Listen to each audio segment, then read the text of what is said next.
اور ایک بوڑھا باپ ہے. کیسا منظر ہوگا, آج تک دنیا والوں نے یہ منظر نہ دیکھا ہوگا. آسمان بھی دیکھ رہا تھا, آسمان سے فرشتے بھی دیکھ رہے تھے, زمین بھی دیکھ رہی تھی, سب دیکھتے دیکھتے پریشان ہو گئے. پھر علی میرے آقا امام حسین اپنا سیدھا پیر امام علی اکبر کے پیر سینے کے اوپر رکھتے ہیں اور اس نیزے کو پکڑتے ہیں اور کہتے ہیں بیٹا برداشت کر لینا, برداشت کر لینا, اپنے زبان سے کوئی شکوہ نہ نکالنا. جب نیزے کو پکڑا, جب نیزے کو کھینچنے ہی والے تھے تو زمین ہلنے لگ جایا کرتی ہے اور عرض کرتی ہے امام حسین تو تو حسین ہے, تیرا کردار اعلیٰ ہے, تیرے بیٹے کا کردار اعلیٰ ہے, میں تجھ طرح نہیں بن سکتی لیکن میں زمین ہوں, میں برداشت نہیں کر سکتی, میں اس کو سہ نہیں سکتی. اگر تو نے نیزہ نکالا تو میں ہل کر تباہ ان یزیدیوں کو زمین کے اندر دھسا دوں گی, میں برداشت نہ کر سکوں گی. امام حسین عالم جلال میں آ کر زمین پر ہاتھ مارتے ہیں اور کہتے ہیں اے زمین خاموش ہو جا, جب میرا بیٹا اس پر راضی اور میں اس پر راضی اور میرا خدا اس پر راضی تو کون ہوتی ہے ہلنے والی. زمین رک جایا کرتی ہے. جب زمین رک گئی امام حسین نیزے کو پکڑتے ہیں اور نیزے کو پکڑنے کے بعد جب نیزے کو کھینچتے ہیں تو قسم خدا کی مسلمانوں ایسا منظر کسی نے نہیں دیکھا ہوگا. جب نیزے کو نکالا تو آپ کے جگر کے چھوٹے چھوٹے ٹکڑے اس نیزے کے ساتھ نکل کر آئے. ذرا سوچو تو صحیح وہ کیا منظر ہوگا. ایک باپ اپنے بیٹے کے سینے سے نیزہ نکال رہا ہوگا. جب نیزہ نکالا علی اکبر نے برداشت کر لیا. جب برداشت کر لیا پھر گود میں اٹھاتے ہیں اور گود میں اٹھانے کے بعد کہتے ہیں بابا جان آپ میرے چہرے طرف کیوں نہیں دیکھ رہے, تو بیٹا بیٹے کی طرف کیوں نہیں دیکھ رہے. تو امام حسین فرماتے ہیں نزا کا وقت ہے, نزا کے وقت انسان کو بہت پیاس لگتی ہے, اگرچہ اسے ساتوں سمندر کا پانی پلا دیا جائے تو تب بھی اس کی پیاس بجھ نہیں سکتی. اور تو ہم پہلے 3 دن سے پیاسے ہو, اگر تم نے پانی کا سوال کر دیا تو میں کیا کروں گا. تو میرے علی اکبر نے عرض کی بابا جان آپ میرے چہرے پر نظر ڈالے, میں آپ کو قرآن پڑھ کر سناؤں گا جو آپ نے مجھے سکھایا تھا, اور جہاں پر میں قرآن پڑھنا بند کر دوں آپ وہاں سے شروع کر دینا. پھر علی اکبر قرآن پڑھتے چلے جاتے ہیں. جب پڑھتے چلے جاتے ہیں پھر آپ کی آواز دھیمی ہونے لگتی ہے, آپ کی آواز ذرا کانوں تک نہیں آتی. پھر آپ حالت قرآن پڑھتے پڑھتے شہید ہو جاتے ہیں. جب شہید ہو گئے امام حسین وہاں سے قرآن کو پڑھنا شروع کر دیتے ہیں, اور جب قرآن پڑھتے پڑھتے جب خیمے تک پہنچ جاتے ہیں اپنے بیٹے کو سامنے رکھتے ہیں, اور سامنے رکھنے کے بعد پھر کہتے ہیں اب کون جائے گا, اب میدان میں تو مجھے جانا ہے, اب میدان میں تو مجھے جانا ہے. جب یہ بات کہہ رہے تھے تو اس میں پھر شہر بانو پھر واپس آتی ہے اور عرض کرتی ہے یہ آقا امام حسن کی بیوی ہے, ایک شہید کی بیوی ہے. اور میرے عزیزو ایک بات یاد رکھنا, کربلا کے میدان میں صرف امام حسین کی, صرف امام حسین کے بیٹے یا امام حسین کے شہزادے نہیں بلکہ امام حسن کے شہزادے بھی شہید ہوئے ہیں.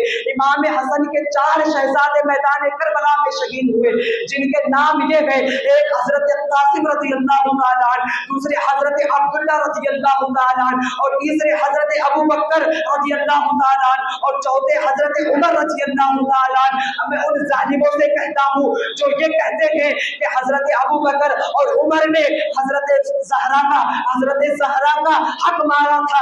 ذرا بتاؤ تو صحیح, جب حق مارا تھا تو حضرت امام حسین نے اور حضرت امام حسن نے ان صحابیوں کے ناموں پر اپنے بیٹے کے نام کیوں رکھے. اب میں آپ سے پوچھتا ہوں, آپ مجھے بتاؤ اگر آپ کا کوئی بڑا بزرگ ہوگا, اگر آپ اس سے محبت کرتے ہوں گے تو اپنے لگتے جگر کا نام اس کے نام پر رکھتے ہیں یا نہیں؟ یہی قانون ہے, یہی رکھتے ہیں. اگر آپ کسی سے نفرت کرو گے تو اس کا نام اپنے بچے کا نہیں رکھو گے بلکہ جس سے محبت ہوگی اس کا نام رکھو گے. تو امام حسن نے بتا دیا ہم صحابہ والے بھی ہیں اور ہم اہل بیت والے بھی ہیں, تو الحمدللہ اے سنیوں اپنی قسمت پر قربان جاؤ. نہ تو ہم خارجی ہیں, نہ تو ہم رافضی ہیں, نہ تو ہم وہابی ہیں, نہ تو ہم دیوبندی ہیں, کیونکہ صحابہ بھی ہمارے, اہل بیت بھی ہمارے, اور میرے آقا کریم صلی اللہ علیہ وسلم بھی ہمارے ہیں۔ میرے آقا کریم صلی اللہ علیہ وسلم کے پیارے دیوانوں، یہ داستان کربلا کا ایک واقعہ آپ کے سامنے پیش کیا۔ ذرا سوچو تو صحیح، وہ 17 سال کے ہونے کے باوجود بھی جب میدان کربلا میں جا سکتے ہیں تو ذرا سوچو ہم آج اتنی تعداد میں ہونے کے باوجود بھی ظالموں سے کیوں کتراتے ہیں، ظالموں سے کیوں ڈرتے ہیں؟ میرے عزیزوں، ایک بات یاد رکھو، کل نفس ذائقۃ الموت، ہر نفس کو موت آنی ہے، چاہے تم بستر پر ہو، چاہے تم بڑے عالیشان محل میں رہتے ہو، موت وہاں بھی آئے گی، موت یہاں بھی آئے گی۔ لیکن اگر جو میدان امن میں آتے ہیں، جو میدان میں آ کر شہید ہو جاتے ہیں، تو ان کو قرآن یاد رکھتا ہے، ان کو تاریخ زندہ رکھا کرتی ہے، اور جو ایسے ہی مر جایا کرتا ہے وہ بس 2 سال 5 سال اور زیادہ سے زیادہ 10 سال تک یاد رہے گا۔ لیکن ذرا سوچو 1400 سال سے زائد کا عرصہ گزر گیا، آج بھی شہید کربلا کا ہم واقعہ سنتے ہیں، آج بھی جنگ بدر کے شہید کا واقعہ ہم سنتے ہیں۔ آخر کیوں؟ کہ انہوں نے اپنی ساری زندگی میرے آقا کریم صلی اللہ علیہ وسلم کے قدموں میں گزار دی، اور صرف اللہ اور اس کے رسول پر اپنا سب کچھ قربان کر دیا۔ جب ہم بھی اپنے عمل میں، اپنی زندگی میں، اپنے کردار میں جب یہ سب لے کر آئیں گے تو قسم خدا کی مسلمانوں، پھر تمہیں کسی جنگ میں جانے کی ضرورت نہیں۔ بس میں تو صرف اتنا کہتا ہوں، تم بس صرف داڑھی رکھنا شروع کر دو اور سر پر ٹوپی لگا دو۔ قسم خدا کی مسلمانوں، جو آج بارش میں بھوگتے ہیں ہم اسلام کو مٹا دیں گے، بس تمہارے چلنے پھرنے سے ان کی موت ہو جائے گی، کیونکہ جن کو چھری اور تلوار نہیں چبھتی ان کو داڑھی چبا کرتی ہے، ان کو ٹوپی چبا کرتی ہے۔ میرے آقا کریم صلی اللہ علیہ وسلم کے پیارے دیوانوں، اب آؤ میں آپ کو اور ایک داستان کربلا کا ایک شہید کی قربانی سناؤں گا، پھر آپ کے سامنے سے رخصت ہو جاؤں گا۔ اب آؤ، حضرت امام حسن، جو میں عرض کر رہا تھا، شہر والوں امام حسین کے پاس آتی ہے اور عرض کرتی ہے، اے امام حسین، اب تمہارا بیٹا بھی شہید ہو چکا ہے، اب میرے قاسم کو اجازت دے دو جنگ کربلا میں جانے کی، قاسم کو اجازت دے دو۔ جب یہ کہا، امام حسین کہتے ہیں، نہیں بھابھی، میں اجازت نہیں دے سکتا، کیونکہ امام حسن نے میرے بھائی نے اپنے بیٹے کو میرے حوالے کیا تھا، اس کی مجھے دیکھ بھال کرنا ہے، اور پہلے ہی میں نے اس کو 3 دن سے پانی نہ پلا سکا ہوں، اب میدان کربلا میں کیسے بھیجوں؟ جب یہ کہا تو قسم خدا کی حضرت شہر والوں کی آنکھوں سے آنسو جاری ہو جاتے ہیں اور وہاں سے نکل جاتی ہیں۔ اب جب نکلنے کے بعد اپنے خیمے میں آتی ہے، اب امام حسن کی بڑی یاد آ رہی تھی، اپنے بڑے غم میں یاد آیا کرتے ہیں، ان کو یاد کر کر جب آپ رو رہی تھی، روتے روتے آپ کی نظر امام قاسم پر پڑتی ہے۔ جب امام قاسم پر نظر پڑی تو آپ کے گلے کے اندر ایک تعویذ تھا۔ حضرت امام حسن نے کہا تھا، میری زوجہ، میری شریک حیات، جب تم پر کوئی مسئلہ آ جائے اور ایسا مسئلہ ہو جو حل نہ ہو سکے، جس کا سوال کا جواب نہ مل سکے، تو اس تعویذ امام قاسم کے گلے کے اندر جو تعویذ ہے اس کو کھول کر پڑھ لینا، تمہارے سارے مسائل حل ہو جائیں گے۔ جب امام قاسم کو بلاتی ہے، اس تعویذ کو کھولتی ہے، جب تعویذ کو کھولتی ہے اس میں امام حسن کی تحریر لکھی ہوتی ہے، ویسے ہی پرچی پکڑتی ہے، امام قاسم کا ہاتھ پکڑتی ہے اور کہتی ہے، بیٹا چلو، کربلا جانے کی اجازت مل گئی ہے، میدان جنگ میں جانے کی اجازت مل گئی ہے۔ اپنے بیٹے کو لے کر امام حسین کے خیمے میں آتی ہے اور کرتی ہے، امام حسین یہ پرچی لو اور پڑھو، یہ امام حسن کی وصیت تھی۔ جب امام حسین اس پرچی کو پڑھتے ہیں تو آپ کی آنکھوں سے آنسو نکلتے ہیں۔ اس پرچی میں لکھا ہوا یہ تھا، اے میرے بھائی، ذرا سن، جب میدان کربلا میں تو جب جائے گا تو تیرے بچے بھی شہید ہو جائیں گے، تیرے بہت سے اہل بیت شہید ہو جائیں گے، بہت سے جانثار شہید ہو جائیں گے، لیکن تو میرے بیٹے کو کربلا جانے کی اجازت نہیں دے گا، تو میدان میں جانے کی اجازت نہیں دے گا، کیونکہ میں نے تجھے اس کو تیرے حوالے کیا تھا اس وجہ سے۔ لیکن میں تجھ سے یہ وصیت کرتا ہوں، جب سب ختم ہو جائیں گے، جب سب قربان ہو جائیں گے، تو تجھ سے پہلے میرے بیٹے کو جنگ میں جانے کی اجازت دے دینا۔ جب یہ پڑھا تو امام قاسم عرض کرتے ہیں، اب مجھے اجازت دے دے کہ میں جنگ میں جاؤں۔ پھر حضرت شہر والوں آپ کو تیار کرتی ہے اور 3 باتیں ارشاد فرماتی ہے، بیٹا جب جنگ میں جاؤ تو ان ظالموں سے کہنا، یہ نہ کہنا کہ میں امام حسن کا بیٹا ہوں، بلکہ یہ کہنا